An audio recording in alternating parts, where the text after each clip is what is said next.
So how do you communicate with someone who is drunk, high, volatile, narcissistic about your boundaries?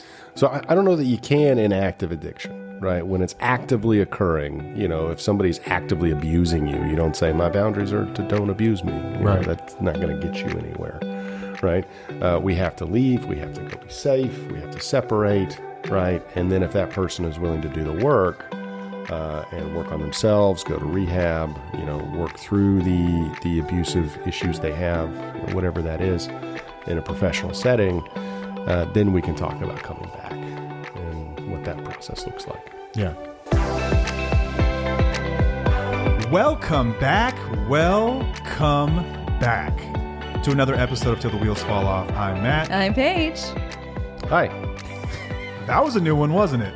That is Dr. Christopher S. Taylor. Now, Dr. Taylor, you've heard us mention him. You've heard the ads for his amazing counseling firm on our show. Yeah. He's also the clinical architect of a new upcoming course we have coming out called Independently Strong, which we will tell you much more about. But Chris, introduce yourself to listeners. We've mentioned you a million times, by the way. So this is sort of like, I think they might feel like they know you a little bit. Oh, great. So my name is Dr. Christopher Taylor, and I am a professional therapist. Professional therapist. He's also, don't be so bashful, you were also appointed to several state boards to oversee governance and discipline and... Yes, Governor Abbott asked me to be on the licensing board for professional counselors and for the Behavioral Executive Council here in the state of Texas. So, yeah, and let's say you are a mental health extraordinaire. I'm okay. And y'all are besties. Yeah. Full disclosure here, he's not just a guest. Chris and I are best friends. And so it's kind of funny having your best friend as a therapist sometimes because. We talking to you, and I'm like, is he messing with me, or are you being analyzed? I can't tell sometimes. Well, I will tell you, I'll clear it up for you. Are you paying me? No. Then I'm not working for free, dude. Okay. I say the same thing. Like if my wife's like, you weren't listening to me, I was like, well, I get paid to listen. Yeah, when you're really good at doing something, she loves that. Oh, she I loves bet. it when I say that. I bet she does. Absolutely. Of course she does. But we've got it's hard to pick one topic when we've got someone with your just breadth of knowledge on the show. So we're going to kind of go through several different rapid fire topics for the show. Yeah, let's go. Something that we've never, Paige, have we ever talked about codependency, just clearly codependency? Yeah, before? we had an episode very early on about codependency. Long ago. Yes. It's a term that I don't think we've ever absolutely loved. I think it's been misconstrued in a lot of ways, but it is an underlying concept that we deal with here. In addict, alcoholic relationships, you generally have someone who's in a relationship that outsiders will see and say, why are you in this? At times you might even say, why am I in this? Let's talk about codependency for just a moment. Simple question, is codependency even a medical diagnosis? So no, we don't diagnose codependency. Codependency is more of a behavior, state of being, personality event, right? It's not medical. You don't get diagnosed as codependent. Much like you can't be diagnosed as an alcoholic. Like these are what we call colloquial terms. They're just normal words that we just use out there. Gaslighting. There's not a medical definition for it. It's not like a major depressive disorder, right? Where we would say, hey, there's these 9 criterion. You match these criterion. You have at least 5 of them. We can observe them, and we can now diagnose as major depressive, right? As a major depressive episode, right? Codependency is just more of kind of how you exist in that relationship, right? And you can be codependent with your parents. You can be codependent with your siblings. You can be codependent with friends. And of course, you can be codependent in an abusive relationship. Yeah. Thank you for explaining Yeah. that. It's better than we have done in the past. Absolutely. Sure. It's very clear. Thank you. Yeah. So when we talk about codependency, the other half of this is alcoholism, addiction. Give us a bit of your background when it comes to working with the state, changing some of the ways in which alcoholics, addicts are dealt with, social learning theory. Discuss with me some of that, because you had your research has led to some the groundbreaking ways and revolutionary ways in which we deal with this in the state of Texas. Yeah. So my research was in family drug court programs. So it's the application of social learning theory and human capital into the drug court programs. Dallas County was starting up a family drug court program for the first time. And I was in my doctoral program and seemed like a really great thing to do research on and work on and work with. And so I was very fortunate just to be in the right place at the right time, I think. And what we discovered was that family drug court programs basically had no research-based foundation. We were pulling everything from adult drug court programs, which just is not the same. When you have minor children involved, when parents are trying to get their kids back, it's a very different type of program. So what we wanted to come in and say was that we studied a bunch of different programs throughout the state, Southwest, and some of them were out of Texas. And we basically said, like, these points, we were able to monitor their drug testing. We were able to monitor their success in the program, how often they went to AA meetings, how often they went to therapy, all these things. And we were able to show that if you completed a program, these were the things that were most beneficial. And then if you were able to complete a program, the recidivism rate, which meant that your likelihood of using again or having a child taken away from you again, plummeted. It went way down. And so this has led to foundation for policies and procedures for family drug court programs. Very cool. To what degree are families studied within a drug court program? Because what we're generally concerned with on our show is the effects that alcoholism and addiction has on a family unit. Yeah. Has on the people that are around these folks. Right. So because we anchored the study in social learning theory, what we found was that when we remove the addict from the environment that they were in and put them in a new social environment, that their ability for progress and growth, the likelihood of their success went up drastically. What about the people around them? Did you see them get healthier as a result as well? Was it measured? Was it not? Well, we didn't measure that directly because we didn't have a mechanism for that. Sure. But what we could see is that they were then reunified with their kids. And, they'd come back a year later or 2 years later, and we would interview them, and they would talk about having a healthy, stable job.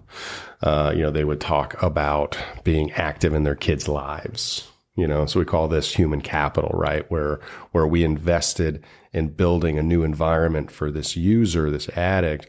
They then became better. They graduated, and now they're a productive member of society, investing in a healthy place for their kids, investing in a healthy place for their friends, for their family, and then we'll all benefit together. So I think at this point, you've more than qualified yourself. You've done the research, you've done dissertations, you've been in the field forever. How long have you been doing this? I've been in mental health now for probably about 15, 16 years, starting at CPS as a caseworker. I've been a licensed professional since 2012, I think. Okay. Quite some time now, coming up on how many, I shouldn't say how many, but to what extent do you work with people like listeners, like people who are in relationships with toxic people or alcoholics or addicts or addicts and alcoholics themselves? Does this come up a lot? Oh, this comes up a lot. Yeah, it's a very common issue. Okay. Yeah. So you've got experience here. You've worked through some of the stuff on your own with these folks, and you oversee a huge staff that does the same. Yeah.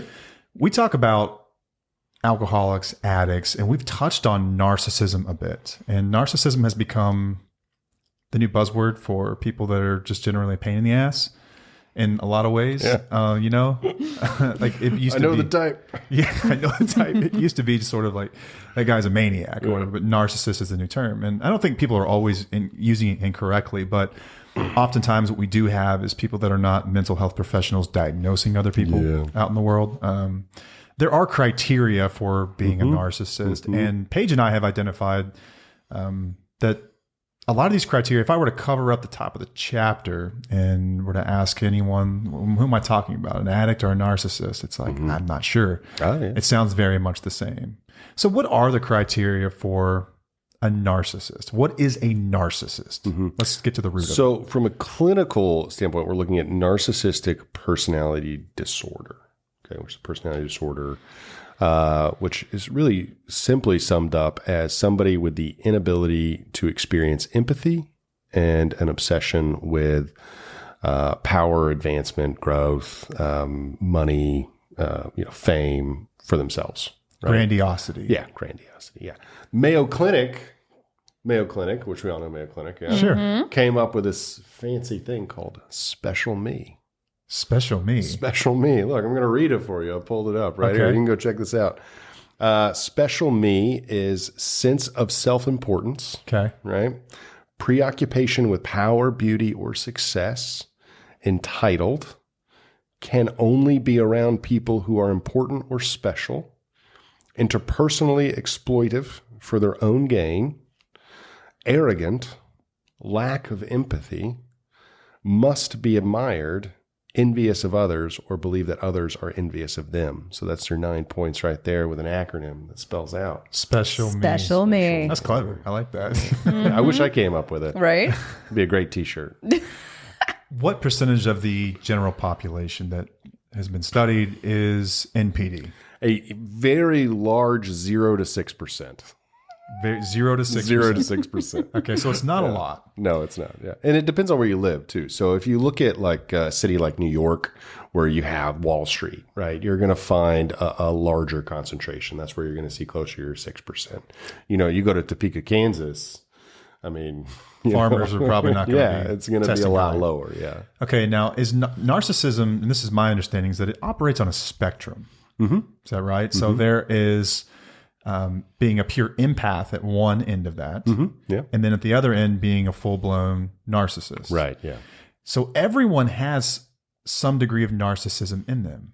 Right. Yeah. We look at the idea of narcissism as self-love, right? So everyone has some degree of that. We have some degree of wanting to protect ourselves for our own survival, right? Like that's okay. That's healthy. Yeah. It's good. Right. But it's when you're willing to push an old lady out of the way because you might sprain your ankle, you might be drifting a little towards that narcissism. Yeah. Okay. When it comes to addicts and alcoholics, it's hard to tell which came first, the chicken or the egg. Are they narcissists first that just happen to drink, or are they just drinkers that act like narcissists whenever they're under the influence? The research on this is muddy, I would say at best. Anything I've ever read is sort of like it's hard to determine. What are your thoughts on this? I don't think it matters. The fact is that you are where you are now. I don't think it matters if narcissism leads to alcoholism or alcoholism leads to narcissism. I mean, we see a lot of comorbidity with homelessness and schizophrenia. It's obviously going to be very common that somebody with schizophrenia is going to become homeless, but there's a high risk factor there. But we could also just say it's homeless people that become schizophrenic. I mean, we don't have evidence to show, right? We don't the know. causal. Yeah. Okay. We can definitely say there's a big overlap, Sure. That's fair. but we can't scientifically say this is the cause. Okay. Addiction as a disease, narcissism is a disorder, not a disease, right? Yeah. But neither of these things have cures. There's treatment, but not cures. Right. Personality disorders do not have cures. Much like depression could be cured, personality disorders they're a part of your personality. They're present in you no matter what. Yes. So in much the same way. So can people recover from narcissistic type behaviors? Absolutely. Yeah. We can learn and grow. We can develop empathy. We have those abilities. But we have to choose to confront unhappy thoughts and unfortunate things. And you have to be self-aware too. We have to have some level of self-awareness. Which I'm sure for some, I don't know how high on the narcissism scale you have to score, but at some point you probably lose the ability to do that. Well, there's we look at CEOs of major companies, right? Those are always going to score high on any type of narcissist evaluation, right? We're talking a 7 and 8, right? You think you can run Walt Disney? Like that's a huge company. That's a massive job. You gotta have quite the ego. You got to have a pretty strong ego to believe that you can do what other people can't, to believe that you're special. Look at Buzz Aldrin, Neil Armstrong, like, to be an astronaut, to be the first man on the moon, you got to believe that there's something special about you. Yeah. To be a president of the United States, there's some historical studies where we've gone back and have applied narcissistic personality tests to their biographies, and almost every president of the United States scores very high in that category, right? So it's not like these things are. It's very possible that these people are narcissists or had some type of narcissistic personality disorder. The issue is that when we get to a place where the rules no longer apply to us and we are willing to manipulate and exploit other people for our own good, that's when the deviant behavior comes in. That's when criminal behavior comes in, and somebody is willing to go all, House of Cards or Game of Thrones, Yeah. That was you. Dang. Okay, so like right there at the very end, it sounds like I can't tell if you're talking about an addict or a narcissist. So once again, I think it's not so much important as to what, like, if I'm the abuser in the situation, what I am. I think what matters more possibly is how the other person feels from the abuse. So no matter how you want to label this person, because at the end of the day, these are labels, diagnosis, whatever. How does it feel to the person that's in this relationship? Gaslighting, the denial, the deflection, the projection, the selfishness. The what's that? Manipulation. Like all these things are very simple. Are very similar. So when it comes to what can someone do about it? Like what can you do if you find yourself in a relationship with a narcissist or with an alcoholic? Because oftentimes alcoholics, when they just remove the substance, what you're left with, like you want to hear something fun from AA? I got a lot of these. When you take alcohol away from the alcoholic, all you have left is the ick. So what you get is just this person, you've taken their pacifier away, and they're often, what you get is just the exposed raw behaviors of who they are. Is the journey of empowerment the same? The journey of education and validation, all that. And from a clinical standpoint, what do you do with someone that comes into your office and says, I'm in the relationship with this terrible person. What do I do? Yeah, so it's a big question. It's a difficult question to answer outside of the therapeutic relationship, right? Because there is no one size fits all answer. There is no right answer. There's only the right answer for you and for your life. So when we're working with people like this, and I've worked with many clients that were in abusive relationships, that were in probably narcissistic abusive relationships, and it requires a lot of empowerment. One, we normalize, we let them know that it's okay to feel this way, that it's okay to be afraid. Then we try to educate a little bit. Let's walk through why some of these things are happening, how you got here, and then it's about empowering. It's about empowering them to choose if they want to step up for themselves and set new boundaries and requirements in the relationship, or if they want to get out of the relationship and go try something else. So it comes with doing the work. Oh, yeah. Doing the work. Yeah. I think oftentimes, like we opened up with this discussion of sort of codependency. I can speak from an addict standpoint. I was pretty convinced that there was a solution, but I just hadn't found it yet. And I thought that it was about the days that I used, or the substances that I used, or the right mixture of what I was using, the ingredients. And I thought that if I got my mix just right, if I substituted, if it was just this type of whiskey that made me act that way. If I can just remove that type of whiskey and just use beer instead, then everything will be fine. Switch opiates for marijuana or cocaine or some type of amphetamine, whatever it might be, then everything will be fine. And I chased that solution. I chased that thought that I could find the perfect ingredient, rather than having the thought for one moment that maybe abstinence is for me. And I think a lot of times we we see people in relationships with these narcissistic types or these addictive types, and what they're doing is they're looking and they're coming to places like the show. They're coming to therapy offices. They're meeting up with coaches. They're reading. They're listening to podcasts, and they're looking for that answer. Like they just, it's tough because I understand where it comes from. Like I'm very much too. I've been there before myself, but it's tough because I think people are much smarter than they give themselves credit for. And I think that if the answer was out there, you would have figured it out. Like you're plenty smart and capable and able, and you're the smartest guy I know. And you don't have the answer. So there is no magic answer. I'm saying. I mean, you have solutions, right? But there's not an answer. Yeah, one, I think you should get smarter friends. Just throw that out there. Two, yeah, there is no answer, at least not one that I could find. There's no magic pill. If there was a magic pill, I would have taken it already. Yeah. And I mean, there just isn't. I mean, if there was, look, like, Pfizer would be selling that thing. They would. I would shell out all of my money for it, Yeah. I mean, we all would, right?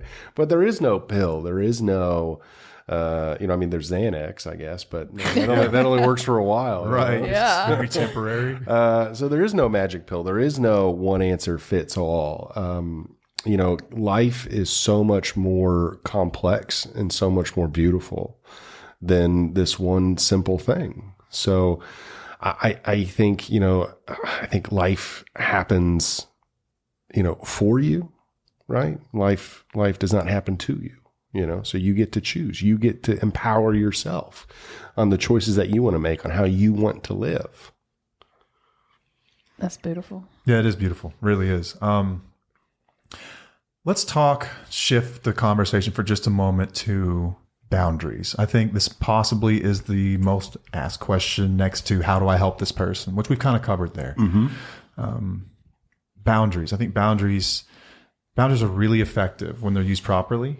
Boundaries will also expose some of the most painful things that you'll ever learn about other people. Yes. Because that's what they do essentially. They expose that this person doesn't respect me. They expose that this is a bad relationship for me. That they expose that this is not healthy. What is a good boundary versus a bad boundary? Yeah, I think, if you want to find out who is taking advantage of you in your life, you throw up some boundaries. You'll find out very quickly. So boundaries, healthy boundaries are both firm and flexible, right? Unhealthy boundaries are typically, radically inflexible, right? And what I mean by that is, like if we're going to get together for some coffee, right? At Starbucks. Okay. And they're not doing great, so we figured give them some free advertisement. Yeah, exactly. We need our help. I prefer filtered in downtown McKinney, Texas. There we go. That's a good one. Okay. I don't really care as long as it's black. Yeah. Right? I'm just going to drink it because Yeah. I am a caffeine addict. Right? But say we meet up at Filtered, right, for a cup of coffee, and I'm like, hey, I'm going to meet you there at 2, right? You show up at 2:05, and I lose it, right? That's unhealthy, right? That's an unhealthy boundary. Now let's say you show up at 2:35, right? It's okay for me to say, hey, man, that's disrespectful of my time. There is a place in there in the boundary where it's like, we agreed to do this. We're adults. We agreed to be at this place at this time. We agreed to take out the trash on Tuesdays. We agreed, that you would be home at this time. We agreed that, you're not doing work on vacation. We agreed to these things, right? So there is a little bit of like, oh, okay, well, they're 5 minutes late. Like, who cares, right? And then there is this whole, you are taking advantage of me. You are exploiting me. You're pushing me out of the way for your needs, or for things that you want, even though we've had an agreement otherwise. The agreement part is very important.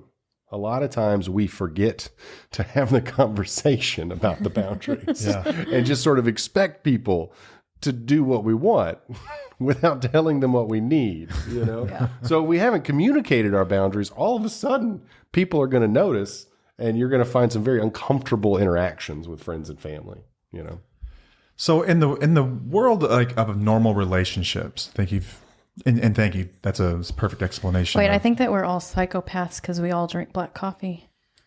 Yeah, that's right. None of us drink any cream or sugar. No, I think that means normal. Just black coffee? Yeah. Oh my gosh. Okay. That is Because people tell me all the time, you're crazy for that just is the drinking natural state of black coffee. I know a lot of people It's that just interesting. say that they love coffee, but when I go with them to get coffee, in fact, they like milkshakes. These aren't I like coffee. milkshakes too. And I love but- milkshakes too. Don't get me wrong, but that's not coffee. Yeah. A little coffee snobbery here for just a moment, but anyway. Oh no, man, I'm with you. Like and this might like drift a little bit into narcissism, but I do believe Starbucks should have a separate line for people that want black coffee. Quicker, because it takes 2 seconds to ring it up. It's like $2.15. Yeah, and I'm going to use my little touchless payment thing. I'm going to be in and out. Why do I have to stand behind the guy that wants 15 frappuccinos? Yeah, when I ordered from some place that I just said I want a black coffee, he goes, "You are the easiest order of the day." Oh, right. I was Thank like, you. "Yeah, oh man, yeah." people can get wild with their coffee orders For not ordering a candy bar for breakfast. So in the world of healthy relationships, I think that, like time boundaries, like respecting my time, it's a healthy boundary to have. And you're right, not so rigid, not so flexible. Sometimes when is it required at some points, and is it okay or healthy at some points to have a rigid boundary? Let's talk about in the world of sobriety. So Sure, yeah. Sobriety, abstinence, like we're not talking about harm reduction here. We're talking about abstinence. So you either drink or you don't. Right. Let's say I have a boundary that if you drink, if you are at home, because one of my values is sobriety. I value sobriety in my relationships and in myself, with my children, in my home. And you break that boundary. Then I have a boundary that if you drink, I am out. Or if you drink, then you must leave. You cannot be around me to keep me safe. Is that a fair boundary? I think it can be if you guys have both discussed it and have worked through it and said, look, this is the boundary that we're going to do moving forward because of these reasons. This is what we've agreed to. This is what we're doing. Deciding it unilaterally, that's not really a boundary. That's just punishment. Right. Right. Not communicating to the other person so they don't know what's going to happen. We all know what happens if you get a speeding ticket, right? Punishment's there. It just tells you what it is. Yeah. So we need to know what those things are. We need to have a conversation about it. But more importantly, we need to have a conversation about why. Right. Because the why in the boundary matters a lot. Our boundaries might be very different. We might value different things, and that's okay. But the reason why we value those things, the reason why we have those boundaries is really important. And when we fully understand somebody else's values and boundaries, it's a lot easier for us to respect them or to at least know what's coming if we mess up. Right. Yeah. Nice. So how do you communicate with someone who is drunk, high, volatile, narcissistic about your boundaries? So I don't know that you can in active addiction, right? When it's actively occurring, if somebody's actively abusing you, you don't say, my boundaries are to don't abuse me. Right. That's not going to get you anywhere, right? We have to leave. We have to go be safe. We have to separate, right? And then if that person is willing to do the work, and work on themselves, go to rehab, work through the abusive issues they have, whatever that is, in a professional setting, then we can talk about coming back and what that process looks like. Yeah. Thank you for doing that. And that affirms what we've said a lot. And by the way, we often run information through you before we come out here and just say stuff. I want people to know that too. So stuff is usually vetted, checked a bit. Yeah. We do have the freedom to kind of say what we want, but at the same time, it's coming from a good place. Boundaries, I think, are often, people look at boundaries almost as like the magic bullet that is going to fix the relationship. And this is going to be the thing that when I do this, then he's going to see my perspective and then he's going to respect me and he will change. Yeah. But it's generally not the case. Generally what happens, you'll have your heart broken when they run smooth over that boundary. And then what do you do? What do you do? I think it's what we generally get the question. The next question is, what do I do now? We've already decided. Right, because we sat down and we talked about it. Yeah. We sat down and we said, this is the boundary, this is why it's the boundary, and this is what's going to happen if we don't respect the boundary. So then we go and do that thing. Yep. If the boundary was, I need you to respect my time, and if we're going to get together, like let's be respectful of that, and let's get together at 2:00, and you show up again at 2:35. I'm just going to be like, hey man, I'm not going to meet with you anymore. Yeah. This just isn't. Yeah. Like I'm not being respected. My time's not being valued. And so it's a two-way street, right? So if if those boundaries aren't being respected, then it's time to follow through and either in the relationship, move out of the house, get them into rehab, whatever it is, but separate. Right. And be prepared for that backlash because it is going to happen. Oh, yeah. It's coming. Oh, yeah, for sure. Yeah. Okay. Another question that we get a lot is, I've set the boundary that if my husband drinks, then I cannot be in the home. Some people will sort of look at boundaries and they'll look at it as sort of a black or white thing where it's like, well, why would I just leave the home? I'm just going to leave the relationship. And they'll start with that. When the moment comes when what they've essentially done is just give an ultimatum. That's more ultimatum-ish. And when that happens, they're not ready to follow through on that boundary. Would you recommend people start small? Oh, we have to start small. Yeah. So developing boundaries for somebody who's not used to having boundaries, which is pretty common with codependent relationships, is kind of like breaking your right hand and then picking up a pencil with your left hand and assuming that you're going to be able to write your name properly. Yeah. This isn't going well. It's not going to go well. You know, maybe you're one of those gifted people that's ambidextrous. Ambidextrous, like, got good them job. both. Yes, Yeah. yes. But I am not, and I will sometimes, just to remind myself of like how grateful I am to still have my right hand. You know, I'll just try to sign something with my left hand. And I'm like, I can't even write the date. Quick story: if you've got kids in the car, earmuff them. Yeah. So we've got the elf in our house, right? Oh yeah. And the elf writes notes, but the elf can't write with my right hand. So you do your left hand. That's funny. It is the most awkward thing in the world. It's all over the page. It's so hard to do. I know. Yes. Yeah, it's so challenging. So hard to do. Okay, so starting small with boundaries is effective. It's an effective way to sort of bridge that gap between what you ultimately know to be true, which is that you might have to walk out until you're comfortable, and to be gentle with yourself to know it's okay. Yeah. This is okay. It's okay to start small. Yeah, we start small and we build boundaries around our values. Yeah. Right. So, you know, if you value yourself, then you want to build boundaries around yourself.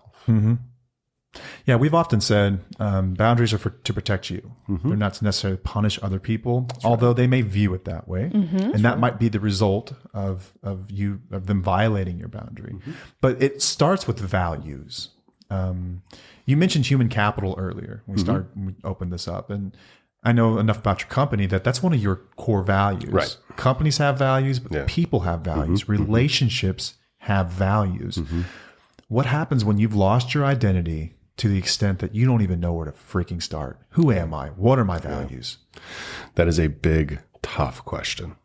I don't even know who I am. And that's a big fear that keeps a lot of people in the relationship too, is that if I leave, well, then who am I? Who am I without this person? Right. That's the standard plight of the codependent.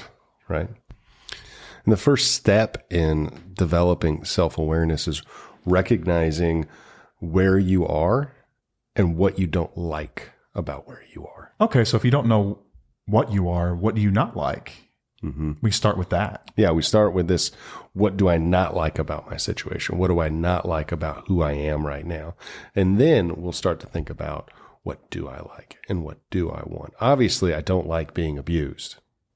So let's move out of the abuse. Then we can figure out what I do like and where I do want to go. So I value peace and harmony as opposed to abuse. So you would create a boundary around peace and harmony. Right, exactly. That's how that works. But it's tough to do whenever you have been beaten to a situation where you're like, I don't know who I am or what I am. Yeah, it's extremely difficult. It feels very overwhelming. It feels like it's too much at times. You try to do all this at once. It's too much. It's too much. Yeah. Yeah, but we also live in like a society that's telling us to look at the positives all the time. So we're trying to always look at our values, and then we dismiss the things that we don't like. Right. And you're telling us to kind of swap it a little bit and look at the things you don't like for now. I'm telling you to do the opposite of everything you've heard on TikTok or Instagram. Yeah. Okay. Yeah. Okay. Yeah. Yeah. I think that you brought up something I'd love to discuss really quick. Is, this concept of toxic positivity, where I think so often people end up in these relationships because they are given, I'm just going to say what it is, bad advice. by those around them, where their gut is telling them something is wrong, and they're told, just look at the positives. Just think of the things that are good about your life. Look at gratitude. And that stuff has a place in journaling when you're examining your life, when you've been depressed or when you're in a rough place. But when you're being abused by somebody, it's dangerous advice. Am I right? Oh, yeah. Very dangerous. Very dangerous. And also, that person probably doesn't know the depth of the relationship. Yeah, they're not in it. Right. Yeah. They don't know what you're talking about. Yeah. If you are in a relationship with a narcissist, it's very common that that person might seem extremely charming and liked by others. Oh, yeah. Yeah, we're good at doing that. Huh? Yep. Yeah. No, that comes up a lot is people that are often like, I'll see it in the comments, like someone will post a heartbreaking story where they're just venting and people will be, they'll say things like, you can't be upset with him. That's just the alcohol. That's just the disease. Look at the bright side. Just look at the positives. You know, the fact that you have a roof over your head, the fact that you have air to breathe. It's like, we're digging deep now for things to get grateful for. Like, listen, you don't have a loving relationship. You don't have someone you can share your, you know, your deepest desires with. You don't have a partner in crime.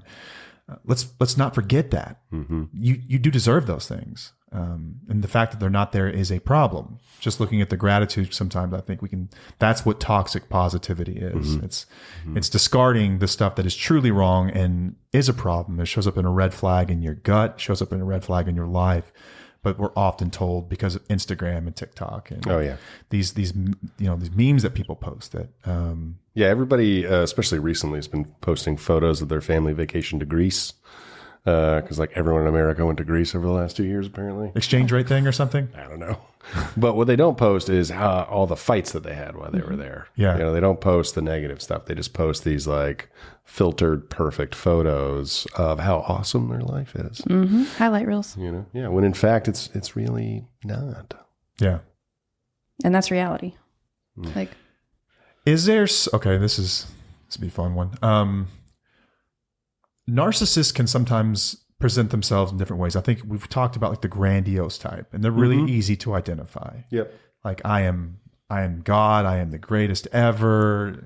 Everyone look at me, watch me. And there's more of a covert type, where they can put on what Chris Williamson calls performative empathy. Like there's this shallow pond of empathy that they can pull from at times, and it's more insidious. It's much more manipulative. And I think alcoholics, addicts, a lot of the time we operate in that space a lot of the time where it's like, are they good? Are they honest? Are they not? And it will drive you freaking crazy, drive you absolutely crazy. I mean, obviously you're going to be, I think that no secret, you're a proponent of therapy. Can you discover these types of things about other people without them in the room working with a therapist? You know, it's pretty difficult. Therapy works in a relationship with the client. You know, there's not really a whole lot we can do for somebody outside of the therapeutic relationship. And if somebody were to come to me, a patient comes to me and wants to work on getting out of this narcissistic relationship that they're in with this abuser, my hope, my goal here is not going to be to help diagnose or label this person. I'm not even going to focus on that. I'm going to focus on them, their emotions, where they are right now, and helping them to, you know, be empowered to build a safe space. So no different than when someone were to come to you and say, my husband, my boyfriend, my wife, my girlfriend is an alcoholic. Help me help them. Yeah. You can't. It's about you at this point. I can help you. I can work with you. Or if they'd like to come in, we can try that. But that's it. Yeah. So we've built this also this goes for parents too. Okay. Let's get here. There's a lot of moms and dads out there that bring their kids into therapy. Okay. And they're like, fix my son. And I'm like, well, it doesn't really work that way. so, but I'd love to talk to you though. Yeah. So be supportive. Yes. But you know, they've got to want the help. They got to want to change. Right. Yeah. We've built an online course that, if not already out by the time this episode airs, will be out very soon, called Independently Strong, with the overarching goal to help people, to validate people, to educate them, to empower them, to walk them through their own recovery journey. And we discuss a lot of these concepts here. You are the clinical architect of this course. And we cover a lot of these concepts, but I think what's going to break people's heart about it is that sort of what's happened here in this episode is that there's not a clean cut answer that is going to just fix your problems. No, there's not. I think oftentimes people show up saying, help me fix him, when it's just like you say, just in like the therapeutic relationship, it's like, let's focus on you. What does that look like? Solid tools. There's some solid tools to help. Yes. Yeah. I think we've done, personally, I'm a little biased here. I think we did a great job. Yeah, both of you, especially Paige. You did amazing. Thank you. Paige basically walked everyone through that thing. Yeah. But look, it's not one size fits all because this isn't J. Crew, man. Okay? Like, this is not the Gap, all right? You are unique. So don't you deserve unique solutions? Yes. Absolutely. Yeah, absolutely. Yeah. And I think oftentimes people will think that the fact since their situation is unique, then there must be a different solution because my situation is unique. So oftentimes people come to Paige or me and they'll hop in our DMs or comment on something. And it's like, we can provide an overview situation. Like, but I'm different because I've been with him for X amount of years, because we have this amount of kids. And that certainly changes things, right? Yeah. The answer is, well, yes, you are unique. But we still have the same, we still have the same course for you to work through. We still have the same tools. We still have the same path. Right. It's just going to be a little different for you, right? Because it's a unique solution for you. So yes, you are special, but not more special than anyone else. Okay. I like that. It's a very midline narcissistic scale thing to say. Yeah. Yes. You are special, but not more special than anyone else. Yeah. Good stuff. I'd like to talk about, Paige, you've got to get involved here. Unless you're like this Taylor Swift, I guess. You know, she's pretty special. Cindy would say so. This is a difficult topic to discuss because we are talking oftentimes about victims of abuse. And let me just speak from a place that I'm comfortable before I get into hot water and somewhere I don't want to talk about. Leave this for the two of you. Addiction can be caused by many different things, right? Some of it's childhood trauma. Some of it's trauma that's ongoing in our lives. Some of it is no more complicated than the fact that we just like an altered state of mind. It's just fun. It's fun to get messed up. And it's multitude of reasons. But oftentimes alcoholics or addicts feel very unique in the reasons that they use. If you had my wife, if you had my job, if you had my kids or my background or my situation, if you grew up where I did, then you would do the same things that I'm doing right now. So we project and we rationalize. In many ways, addiction is similar to codependency.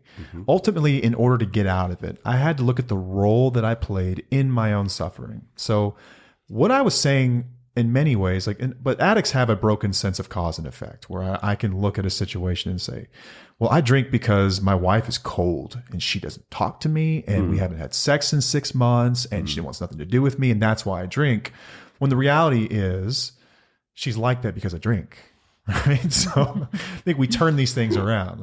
But anyway, I had to look at the role I played in my own suffering in order to acknowledge that it was my decisions that led me to where I was and perpetuated it even and kept me in it.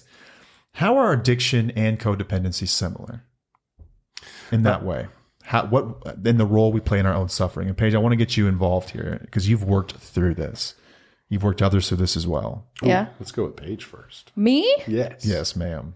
Okay. Well, I decided to stick with you for many, many years and tolerate behaviors that were going against my values. And that's my part. I allowed it for a long time until I was like, I'm going to start detaching now and I don't want to allow this anymore. But that was most of my part.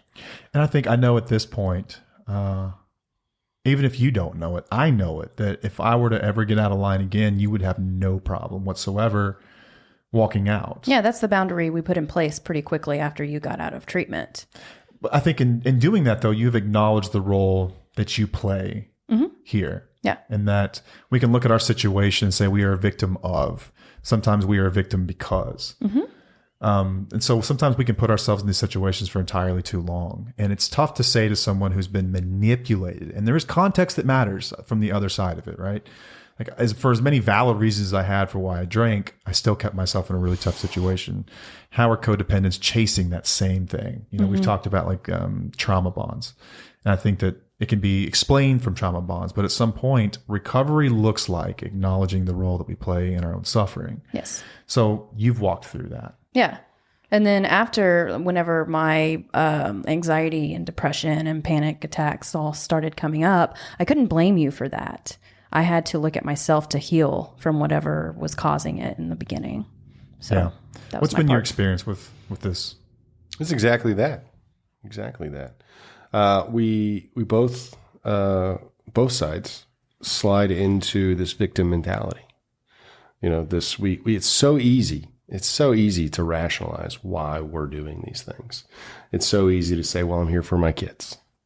It's so easy to say, well, you know, we're one more time. It's so easy to say he didn't mean it. It's so easy to say, well, nobody else understands. You know, those things are all so easy to say, you know. The hard thing is to actually look in the mirror and say, this isn't what I want. And let's start building a road forward. Yeah. Lastly, cap off this conversation, I think validation is a concept that did not come natural to me. I was never tested on the narcissism scale when I was in active addiction, but it was something that didn't come natural to me. And the lack of empathy is sort of empathy, and I think validation go hand in hand in many ways. The ability to sit there and listen to someone, even if you don't agree, and just empathize, put yourself in their shoes. But how important is validating somebody to their recovery? Yeah, I mean, validation is very important. So is empathy. Walking through this process together, leaning on each other, is crucial in building a relationship together moving forward. Yeah, I think a lot of times we think that there are right answers and wrong answers. And when it comes to your recovery journey, there's oftentimes there's really not. So when someone says, you know, I've been abused, then people start asking questions, they victim blame, they do all kinds of things. And then it's invalidating their experience. Oftentimes what we've found is if people get anything from the show at all, it's the validation that I don't have to feel crazy anymore. And that alone is enough to spur the empowerment and the self-love that gets them more interested in what does recovery look like. Yeah. It's the same thing that my therapist did for me when I was in recovery. Or in treatment. It was, you know, I sat there and I rationalized why I did the things I did. I was a chronic pain sufferer. This was true. Yeah. But this is why I used 60 OxyContin a day. You know, like this makes no sense, but I rationalized it. And they didn't tell me I was a scumbag. They didn't tell me I was a lowlife or morally weak. They just said, I understand. Yeah. And it's okay. And I'm like, wow. No one's ever said that to me before. And it was a really healing thing to hear. It was a really thing to hear. And I think that if we've ever done anything for people, I hope that they've gotten that from this. And I think that the course that we've built really gets there. Yeah. And you did an amazing job at doing that. You're the best listener I know. Thank you. So you're pretty good too. I'm a professional listener. This is what I do. I'm trained in it. Well, mine just comes naturally. Oh. She said, "Take your degrees and just shove them." Because I did this naturally, man. She went straight to the pros without ever having to. And all these sheets of paper. Gosh. Okay. While we're here, we'll finish it up with just one last topic, and then I want you to talk about the Counseling for the Futures Foundation. Sure. The best path forward for people that feel just hopeless and stuck. Like, I'm hopeless, I'm stuck. We talked a bit about it when we came to values. It's like loss of identity and all these things that result as being in these relationships. What is the best path forward for someone who just feels hopeless and stuck? First is know that you are not alone. That you are not alone. 2, know that it's okay to be here. That it's not your fault. That this is just where you are right now. 3, let's pick a direction. And let's start walking. Yeah, it's not much more complicated than that, is it? Let's pick a direction and go. I love that. Sitting still gets you what you got yesterday. Yeah, I don't really care which direction, because wherever we start walking is going to be better than here. Right. Yeah. We'll figure the rest out later. Maybe we got to take the long way around, but it's going to be better than here. Yep. Yeah. Yep. Good stuff. Okay, the Counseling for the Futures Foundation is something that you started. Was it been 2 years now? Yeah, we started Counseling for the Future Foundation. We're in our end of our second year. Yeah. Talk to us a bit about the mission there, where this came from, where it started, and what you hope to achieve with it. Well, really, I'm very blessed in life in a lot of ways. But one is I've just had good mentors and good people that have always told me to invest in me, right? And so I did that. I took out a lot of debt. PhD stands for in a lot of debt. And, I was able to work through that. I was able to get all that resolved. I was able to pay my debt.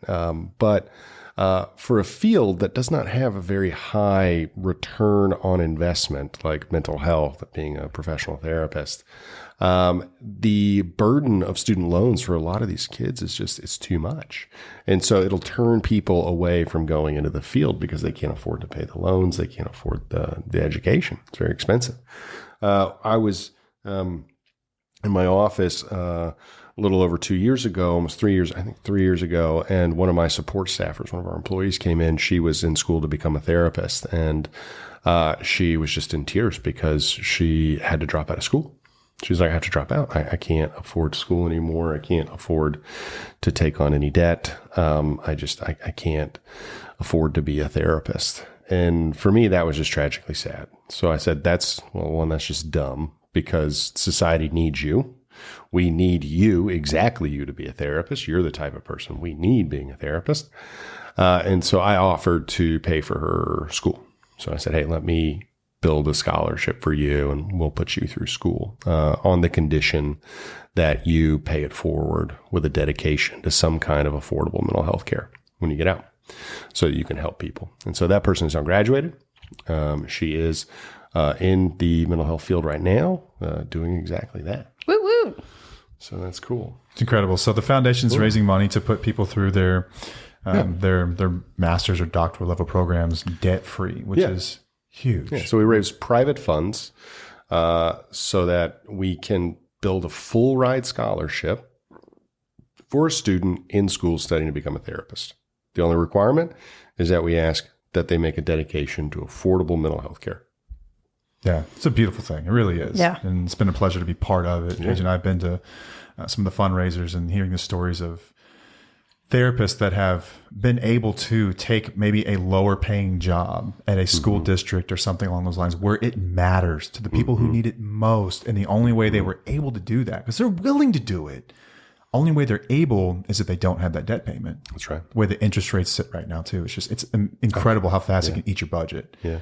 So this is huge. I love the mission. You can check it out at counselingfutures.org. You can go there. Every dollar you donate goes straight back to the, I guess we have maybe a dollar in fees a month from the bank that we got to get sorted out. We got that sorted. We got that sorted? Yeah. Okay. So yeah, but all administrative fees are paid directly by the board members. Yeah. So board members donate their own money to make sure those fees are all paid. So every dollar that you donate goes straight to the cause, which is a beautiful thing. You don't find that too much. So yeah, if you can head over there, even if you have to if you can give $1, it matters. It means something. It's going to a good place. It's not being scalped off the top. That's right. Okay. We have anything else? No. We've covered a lot here. This has been a pretty robust episode. Yeah. Thank you for being here. Yeah, thank you so much for being here. Thank you. I think oftentimes we pick like one topic and stick with it. We sort of rapid fired through all kinds of stuff. No, that's great. So I hope the listener, got something from that. I think it's a valuable conversation coming from you, Chris. I think that it means just that much more because you've always been someone that Paige and I have both looked up to. Because of your empathy, because of and not just the empathy, like not just the fact that you're awesome, but that you've got the chops to back it up, and that you've done this stuff in real life. You've got applicable experience in this field. Now, there couldn't have been a better person that we picked, or maybe I don't know, maybe it was something bigger than us that put us together. I have to believe that too, that we're in this together. And I think that the course that we built and the information that we put out is going to help a lot of people. I believe that wholly. I really do. I think that the course is just the beginning of what is going to be out there and available to people, because there are not many resources for spouses and partners. There just aren't. Like a guy like me can turn a corner and hit 3 rehabs. Right. And 3 liquor stores. Yeah, but there's not a lot for spouses and partners. There's just not. So no. Well, look, I appreciate that very much. I'm an okay therapist, but I tell you what, I'm really awesome at is ordering Chinese food, right? Because I order way better than Paige does. Okay. Sweet and sour chicken is way better than sesame chicken. Sesame No. no. With a side of sweet and sour sauce. No, you should let the audience decide in the comments below. Okay, yeah. Sweet and sour or Sesame. Sweet and sour. Sesame all day. Okay, we'll see. Okay. Well, that's all we have. We thank you for being here today. I am Matt. I'm Paige. And we'll see you. Bye.